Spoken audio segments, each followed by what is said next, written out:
This is the air succulator. Is that what it's called? This is the air intake.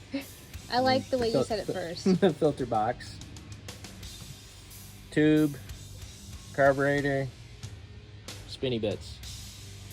Spinny bits Yes. are the motor? Yes. Okay. And then we have so these are the hydraulic pumps. We have reservoirs for those guys. Battery. Underneath we've got the gearboxes. Random wiring. 2 fuel tanks. So this is a commercial mower? And an old one, yes. You don't know how old? No, I have to try to figure that out. Okay. 20 plus. I'd say.